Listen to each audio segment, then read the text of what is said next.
நிறைய பேர் காக்கானா என்னன்னு கேட்குறாங்க. இந்த தலைப்பு ஏன் வச்சோம் அப்படின்னா, இது வரைக்கும் நம்ம பார்த்ததெல்லாம் வந்து வடைய தூக்குற காக்கா தான் பார்த்துருப்போம். கூல் சுரேஷ் அண்ணன் மாதிரி, கொட்டாச்சி அண்ணன் மாதிரி, அப்புக்குட்டி மாதிரி. என்ன மாதிரி நான் காக்கான்றீங்களா? இல்லை, படத்தில் காக்கா. கல்யாணம் ஆகாத 90s காக்காவை பற்றின கதை. தயவு செஞ்சு சொல்கிறேங்க, இவர் ஆம்பளை தாங்க. ஆனால் இந்த படத்தில் நிறையா பேர் இவரை கற்பழிச்சிட்டாங்க. கதற கற்பழிச்சிட்டாங்க.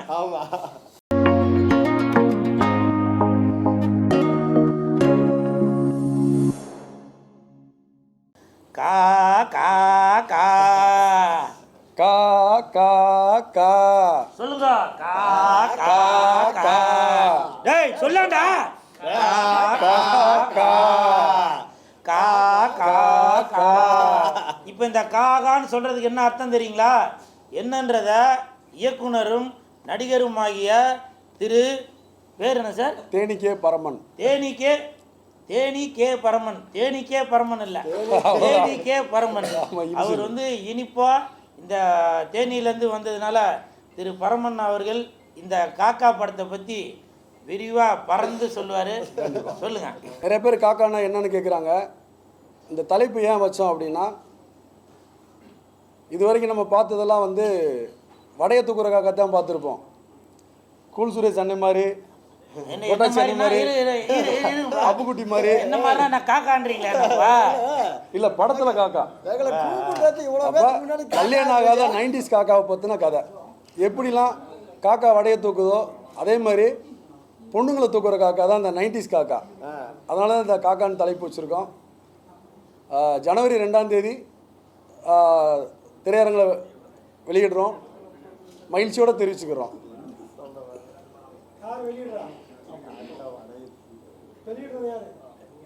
இந்த படத்தை வந்து தமிழ்நாடு முழுக்க வெளியிடுறது வந்து அஜய் ஃபிலிம் ஃபேக்ட்ரி வந்து வெளியிடுறாங்க.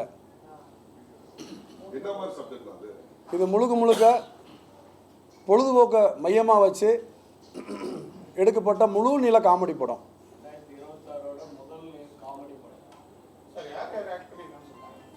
இதில் வந்து இனிகோ பிரபாகர் ஆக்ட் பண்ணியிருக்காரு. சென்ட்ராயன், நம்ம முனிஷ்காந்த், அன்னை கூல் சுரேஷ், அப்புக்குட்டி, அன்னை கொட்டாச்சி அண்ணன், மொசக்குட்டி, மணிமேகலை, செல்முருகன், மகனீர் சங்கர், கிங்காங் அண்ணன், இந்த மாதிரி ஒரு காமெடி பட்டாலுமே இந்த படத்தில் நடிச்சிருக்காங்க. முழுக்க இது காமெடியை மட்டுமே, காதலும் கடந்த காமெடி சம்மந்தமாக லவ் ட்ராமா ஜேனர் தான் இந்த படமே. ஒவ்வொருத்தரும் திடீர்னு ப்ரெஸ் மீட்டு பிளான் பண்ணுறப்ப நாங்கள் நியூ இயருக்கு பிளான் பண்ணோம். திடீர்னு வைக்கும்போது ஒருத்தர் அவுட்டோரில் ஷூட்டிங்கில் இருக்காங்க, அவங்களால வர முடியல. உண்மையிலே சொல்லணும்னா ஹீரோயின்லாம் வரேன்னு சொன்னாங்க, ஆசைப்பட்டாங்க. பட் அவங்களுக்கு காலேஜ் எக்ஸாம் இருக்கிறதுனால அவங்களால வர முடியல. பரவலாகவே இப்போ ஒரு கொஸ்டின் இருக்குது. என்னன்னாக்கா, இந்த மாதிரி ப்ரெஸ் மீட்டுக்கு நிறையா நடிகர்கள் வரதில்லை. சம்பள பாக்கி எதுவும் வச்சுருக்கீங்களா? 100க்கு 1000% 10 பைசா கூட நாங்கள் பேலன்ஸ் வச்சதே இல்லை. ஆனால் வரல. அது ஒரு படம் ஒப்பந்தம் போடுறோம், அவங்க நடிக்க வாய்ப்பு கொடுக்குறோம். 100% உட்காந்துருக்கோம். எல்லாத்தையும் கேளுங்க, நம்ம 100 ரூபா பாக்கி வைக்கல. இவங்களுக்கு எப்படி பாக்கி வைக்கல, அதே மாதிரி அனைவருக்கும் நாங்கள் பாக்கி வைக்கல. ஏன்னா எங்கள் நிறுவனம் அந்த மாதிரி கொள்கையோடு நாங்கள் ஒரு படம் எடுத்தோம். சில பேர் உண்மையிலே ஷூட்டிங்கில் இருக்காங்க. இந்த முனிஷ்காந்தெல்லாம் சொன்னார், இன்னைக்கு EVP ஷூட்டிங்கில் இருக்கார். வர முடியலன்னும் போது நம்ம தொடர்ந்து ஷெட்யூல் இருக்கிறதுனால வர முடியலன்றதை நம்ம ஏற்றுக்கிட்டே ஆகணும். பட் அதை தாண்டி வரலன்றதுனால நம்ம என்ன பண்ணுறது? அதுதான் இப்போ பிரச்சனையாக இருக்குது. வரணும், வந்தால் நல்லாயிருக்கும். இந்த மாதிரி நாங்கள்லாம் எங்கள் மாதிரி வளர இயக்குநர்களுக்கு படத்தில் நடிக்கிறவங்களும் ப்ரொமோஷன் கலந்துக்கிட்டால் இன்னும் அது நல்லாயிருக்கும். எங்களுக்கு வளர்ச்சிக்கு அது பெரிய உறுதுணையாக இருக்கும். பாடல் வந்து இந்த படம் ஆரம்பிக்கிறதுக்கு முன்னாடியே, கதை ஆரம்பித்தப்பயே நானும் மியூசிக் டேரக்டரும் ஒரு 18 வருஷம் நண்பர்கள். அதனால் ஃப்ரீயாக இருக்கும்போது நாங்கள் 2 பேருமே, நான் எழுதுவேன், அவர் டியூன் போடும்போது நல்லா இருக்கேன்னு சொல்லி அப்படி ஆரம்பித்தது தான். படத்தில் பாட்டு எழுத வேண்டிய கட்டாயம். படத்தோடைய ரைட்ஸ் வந்து கலைப்புலி தானு ஆடியோஸ் வாங்கியிருக்காங்க.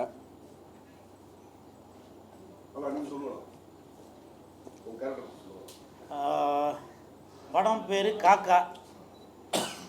அதாவது சிங்கம், புலி அதெல்லாம் கூட நம்ம கண்ணுக்கு தெரியாமல் இருக்குது.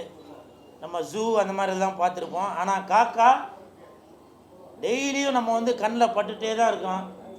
சில இடத்துல காக்கா வந்து வணங்குவாங்க. முக்கியமாக இன்றைக்கி வணங்குவாங்க. இன்றைக்கி வந்து அமாவாசை. இந்த அமாவாசை அன்ற தினத்தில் இன்றைக்கி காலையில் கூட எங்கள் அப்பாவுக்கு வந்து நான் காக்காவுக்கு சாப்பாடு வச்சுட்டு தான் வந்தேன். இன்றைக்கி வெள்ளிக்கிழமை.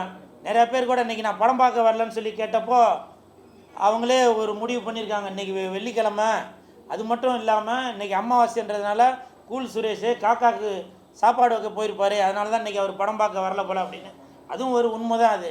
அப்படி காக்கா வந்து நம்ம கூட ஒன்றி பழகிறது தான் அந்த காக்கா. இன்னொரு விஷயம் தெரியுங்களா, மற்ற மிருகங்களாவது நம்மளை தாக்கும், நமக்கு வந்து கேடு நினைக்கும். ஆனால் காக்கா வந்து ஒரு ஏதோ ஒரு விஷயங்கள், ஒரு எலியோ ஏதோ ஒன்று செத்து கிடந்தா கூட அந்த இடத்த சுத்தம் பண்ணுறதுக்கு அந்த காக்கா இழுத்துட்டு போவோம். அதெல்லாம் நீங்கள் கவனிச்சிங்களான்னு தெரில. எல்லாமே நம்ம வந்து நெகட்டிவாக தான் பார்த்துட்ருக்கோம், பாசிட்டிவாகவும் பார்ப்போம். புரியுதுங்களா? காக்கா வந்து அவ்வளோ ஒரு நம்மளோட வாழ்க்கையில் வந்து ஒரு ஒரு இன்றியமையாத ஒரு ஜீவன் அது. அப்படிப்பட்ட அந்த பேரை படத்திற்கு நம்ம இயக்குனர் பரமன் அவர்கள் சூட்டியிருக்காரு. அவருக்கு என் மனமார்ந்த வாழ்த்துக்கள். ஏன்னா இப்போ என்னென்னவோ பேர் வைக்கிறாங்க, புரியவே மாட்டுது. இங்கிலீஷில் பேர் வைக்கிறாங்க, நமக்கு டைப் பண்ணுறதுக்கும் கஷ்டமாக இருக்குது. இந்த காக்கான்றது குழந்தைகள் ஸ்கூல் படிக்கிற தொட்டுக்கலாமா தெரியாமல் தொட்டேன். ஸ்கூல் படிக்கிறவங்க தங்கச்சியாக இருந்தாலும் சரி, வயசான ப்ரொபோசர் இந்த கல்ட்டு போல இருந்தாலும் சரி, காதல் அழிவதில்லை அதெல்லாம் வெளியே சொல்லாத. டேய் அது சந்தானம் சொல்லிட்டான், இரு இரு. அப்படி அப்படி அந்த காக்கான்ற ஒரு விஷயம் நம்மளுடைய வாழ்க்கையில காக்கா கூட இவ்வளவு கத்தி இருக்காது. நீ தாண்டா கத்திட்டு இருக்க. என்னப்பா திடீர்னு கோத்தான்ட்ட சார்? சாமி சாமி மாலை போட்டுக்கிட்டு அவன் கேமரா இருக்கிறத மறந்துட்டு கொட்டாச்சி ஆத்தான்ட்டான்பா. சாமி ஐயப்ப சாமி, இவன் வந்து உன்னைய பாக்குறதுக்கு சபரிமலைக்கு வருவான். அவன் வேன்ல வரானோ பஸ்ல வரானோ எதுல வரானோ தெரியாது. இவனை பத்திரமா கூட்டிட்டு போயிட்டு நல்லா சாமி நீ நல்லா இருக்கும் தான் நான் வேண்டுவேன். அதுதான் அதே தான்டாப்பா நானும் சொல்றேன். கொட்டாச்சி நான்லாம் வந்து பாலிய சிநேகிதர்கள் ஒரே தட்டில் சாப்பிட்டவங்க. இன்னைக்கு கொட்டாச்சி அவர் கூடலாம் நடிக்கிறதுல வந்து நான் ரொம்ப சந்தோஷப்படுறேன். அதே மாதிரி இயக்குனர் பரமன் அவர்களை பற்றி சொல்லணும்னாக்க ரொம்ப, ஏன்னா அவ்வளோ இருக்கு சொல்லிட்டே இருக்கலாம். அதான் அவருக்கு வேற ஏதோ படத்துக்கு போகிறதுக்கு டிக்கெட் எடுத்து வச்சுருக்காங்க. அவனுக்கு மணி ஆகி போச்சு, அதனால நான் பேசிட்டாக்க என்னை விட்டுருங்கன்னு இருக்கான். உண்மையிலேயே கொட்டாச்சு பரமன் மாதிரி நண்பர்கள் எனக்கு ஒரு 20 வருஷமாக தெரியும். அவரை ஒரு கேரக்டர் ஆர்டிஸ்டாக இருந்து அப்புறம் ஒரு அசிஸ்டன்ட் டைரக்டர் ஆகி ஒரு டைரக்டர் ஆகி குடும்பத்தை பார்த்து அப்படி வந்து ஒரு ஒரு ஒரு எந்த ஒரு ஹெல்ப்பும் இல்லாமல் தத்தளித்து கல்யாணம் பண்ணி அது குடும்பத்தையும் காப்பாற்றி சினிமாவிலையும் இன்றைக்கி ஒரு பெரிய இயக்குனராக வந்திருக்காரு அப்படின்னாக்கா அது வந்து இவருடைய உண்மையும் நேர்மையும் தான் காரணம். இந்த நேரத்தில் இந்த காக்கா படத்தோட ப்ரொடியூசர் சதீஷ் சார், அவர் கனடா நாட்டில் உள்ளவர். அந்த தமிழருக்கு நான் பாதம் தொட்டு வணங்குகிறேன். ஏன் தெரியுங்களா, இந்த மாதிரி ஒரு நண்பரை நம்பி நீங்கள் பணம் போட்டு ஒரு படம் எடுப்பறமா அப்படின்னு சொல்லியிருக்கீங்கள. காரணம் என்ன தெரியுமா, எனக்கு தெரிஞ்சு ப்ரொடியூசர் கொடுத்த பணத்தில் இந்த பரமன் அவர்கள் ₹1 கூட செலவு பண்ணியிருக்க மாட்டார். வேணா தெரிஞ்சோ தெரியாமலோ மறந்தோ இவரோட பையனுக்கு ஒரு சிக்கன் ரைஸ் வேணால் ஒன்று வாங்கி கொடுத்துருப்பாரே தவிர எனக்கு தெரியும். அப்படி ஒரு கள்ளங்கபடம் இல்லாத மனிதர். இப்படிப்பட்ட மனிதர்களை தாங்க நம்ம எல்லாரும் சோதிச்சுட்டு இருக்கோம். யார் பந்தா காட்டுறாங்களோ அவங்கள தான் தூக்கி விட்டுட்டு இருக்குது. யார் வந்து நான் நடிக்க வரமாட்டேன் எனக்கு டேட் இல்லைன்னு சொல்கிறாங்களோ அவங்கள்ட்ட தான் போய் ஒரு நாள் டேட்டு கொடுங்க, அரை நாள் டேட்டு கொடுங்கன்னு போய் கெஞ்சிருது. வாரம் கம்ப்ளைண்ட் வந்துட்டு தானே இருக்குது, பார்த்துட்டு தானே இருக்கிறீங்க. ஒரு ப்ரொடியூசரும் ஒரு டைரக்டரோட நிலைமையை யோசிச்சு பாருங்க. நான் இந்த வார்த்தையை சொல்கிறதுக்கு எனக்கு தகுதி இருக்கான்னு தெரில, இருந்தாலும் நான் சினிமா சோறை சாப்பிட்றவன், அதனால் சொல்கிறேன். தயவு செய்து இயக்குனர் சங்கமும் தயாரிப்பாளர் சங்கமும் இனிமேல் நீங்கள் நடிக்கிற படத்துக்கு தயவு செய்து ப்ரமோஷனுக்கு வாங்க அப்படின்னு சொல்லி ஒரு அக்ரிமெண்ட்டு போடுங்க. அது வந்து அவங்க பணம் வாங்கிட்டு தானே நடிக்க வராங்க. ஏங்க ஒரு படத்துக்கு வர முடியலன்னா பரவாயில்லைங்க, 2 படத்துக்கு வர முடியலன்னா பரவாயில்லைங்க, எல்லா படத்துக்குமா வர முடியாது. என்ன ஜப்பானில் ஜாக்கி சான் கூட ஷூட்டிங்கா, மலேசியாவில் மைக்கேல் ஜாக்சன் கூட கூட்டு ஷூட்டிங்கா, அமெரிக்காவில் அர்னால்டு கூட ஷூட்டிங்கா, யாருக்கிட்டங்க விதவிதமாக கதை சொல்லிட்டு இருக்கீங்க? இந்த மாதிரி பரம மாதிரி ஒரு ஆள் கஷ்டப்பட்டு இன்னைக்கு வந்து ஒரு இயக்குனராகிறதுக்கு எவ்வளோ கஷ்டப்பட்டுருப்பாரு. இந்த படத்தில் இந்த காக்கா படத்துக்கு எவ்வளோ பேருக்கு அவர் வாய்ப்பு கொடுத்துருக்காரோ அவங்க எல்லாருமே நன்றி மறக்கவே கூடாது, தெரியுங்களா? அப்படி இவரோட உழைப்பு மட்டும் இல்லை, பணத்தையும் கொடுத்துருக்காரு, புரியுதுங்களா? இவரை நம்பி ஒரு தயாரிப்பாளர் வந்திருக்காரு. அந்த தயாரிப்பாளர் வெளிநாட்டு தயாரிப்பாளர். அவர் வந்து என்ன நினைப்பார் பரமனை பற்றி, நம்மளோட சினிமா இண்டஸ்ட்ரியை பற்றி என்ன நினைப்பார்? காக்கான்னு நம்ம ஒரு படம் ஒன்று எடுத்தோம், அந்த படத்தில் நடித்தவங்களாம் வரலையா, காக்காவை விடுங்க, காக்காவாக இருந்தாலும் சரி, மாக்காவாக இருந்தாலும் சரி, சோக்காவாக இருந்தாலும் சரி, எந்த படமாக இருந்தாலுமே நீங்கள் நடிக்கும்போது பணம் வாங்குறீங்க பார்த்தீங்களா, பெல்லு கூட அடிக்குது, ஆமான்னு சொல்லுது. அப்படி பணம் வாங்கிட்டு தானே நடிக்க வரீங்க. இதே நீங்கள் ஹிந்தி படத்தில் இதே மாதிரி பண்ண முடியுமா? தெலுங்கு படத்தில் இந்த மாதிரி பண்ண முடியுமா? இண்டஸ்ட்ரியிலேருந்தே தூக்கிடுவாங்க, புரியுதுங்களா? அதனால் தயாரிப்பாளர் சங்கமும் இயக்குனர் சங்கமும் தயவு செய்து இனிமேல் நடிக்கிறவங்களுக்கு இது ஒரு கண்டிஷன் ஒன்று போடுங்க. அதே மாதிரி பரமன் கூட நல்ல மனிதனாக இருப்பதால் தான் நிறையா பேர்ட்ட அக்ரிமெண்ட்டே போடலைங்க, தெரியுதுங்களா? அதுதான் இவர் பண்ண பெரிய தப்பு. அக்ரிமெண்ட்டை போட்டிருக்கணும். நிறையா பேர் எனக்கு தெரிஞ்சு அவங்க பேசின சம்பளத்தை விட 5000 10,000 கூட தான் கொடுத்துருப்பா, எனக்கு தெரியும். காரணம் இவர் ஷூட்டிங் ஸ்பாட்டில் நடந்துக்கிட்ட விதத்தை நான் பார்த்தேன். அப்படி இந்த காக்கா படத்திற்கு அப்படி உழைத்தார். உழைச்சது மட்டும் இல்லைங்க, அருமையான சாப்பாடு, தங்குறதுக்கு ரூமு, அதுவும் இல்லாமல் இன்னொன்றுனாக்கா இவரது மனைவி கிடைத்தது மிகப்பெரிய பாக்கியம். அப்படி ஒரு மனைவி அமைந்ததால் தான் இன்றைக்கி வந்து காக்கான்ற ஒரு படம் இவரால் வந்து டைரக்ஷன் பண்ண முடிஞ்சிருக்கு. அப்படி பக்கத்துணையாக இருந்தவங்க தான் அவங்க தங்கச்சி பேர் எனக்கு தெரியல. அப்படி அவங்க ஷூட்டிங் ஸ்பாட்லேயும் சரி, என்னங்க ஒரு கல்யாண வீட்டுக்கு போனாங்க, பொண்ணோட அப்பாவும் அம்மாவும் இல்லை மாப்பிள்ளையோட அம்மாவும் அப்பாவும் நம்மளை எப்படி கவனிச்சுப்பாங்க, வாங்க உட்காருங்க சாப்பிடுங்க அப்படின்னு நம்மளை எப்படி உபசரிப்பாங்க, அந்த மாதிரி இவரோட மனைவி அந்த தங்கச்சி அப்படி உபசரித்தாங்க. உண்மையிலே சொல்கிறேன், இந்த காக்கா படத்திற்கு துரோகம் நினைப்பவர்கள், அது என் வாயில் சொல்லக்கூடாது, சொல்கிறேன், சினிமா சாப்பாடு தான் நாங்கள் சாப்பிட்றோம். 100 பேருக்கு இவர் வேலை கொடுத்துருக்காரு. எனக்கு தான் இன்றைக்கி வேலை. இன்றைக்கி நான் எந்த ஊர்லேருந்து வந்திருக்கேன்னு தெரியுமா? அதை நான் இவர்கிட்ட கூட சொல்லலை. ஏன் சொன்னேன்னாக்கா மற்ற நடிகருக்கும் நமக்கும் வித்தியாசம் இருக்குதுங்க. அப்படி நம்ம இந்த சாப்பாட்டுக்கும் அவர்கிட்ட வாங்கின சம்பளத்துக்கு கொஞ்சமாச்சும் ஒரு மரியாதை கொடுப்போம். நான் யாரையுமே குறிப்பிட்டு இவர் அவர்னு சொல்ல வரல, பொதுவாக சொல்கிறேன். தமிழ் சினிமாவில் நிறையா பேர் என்ன பண்ணுறாங்க, நடிக்கிறதுக்கு மட்டும்தான் என் வேலை, ப்ரொமோஷனுக்கு வர மாட்டேன், டப்பிங்க்கு அமெரிக்காவுக்கு எடுத்துகிட்டு வா, அண்டாட்டாக்கு எடுத்துகிட்டு வா அப்படின்னு இப்படி நிறையா பேர் சொல்லிட்டு தாங்க. எல்லாருமே தாங்க பிஸி. இவர் என்ன அவங்க வீட்டில் தோட்டத்தில் விளைஞ்சதா பணத்தை எடுத்து கொடுக்குறாரு. இவரை நம்பி ஒரு ப்ரொடியூசர் பணம் கொடுத்துருக்காரு. அந்த வெளிநாட்டு ப்ரொடியூசர் நினச்சிருப்பாரு, பரவாயில்ல பரமன் மாதிரி ஒரு இயக்குனர் கிடைச்சதால இன்னும் 10 படம் பண்ணலாம்பா அப்படின்னு. ஆனால் இந்த நடிகர்கள் பண்ண விஷயத்தினால அந்த 9 படம் எடுக்க முடியாமல் போயிடும்ல.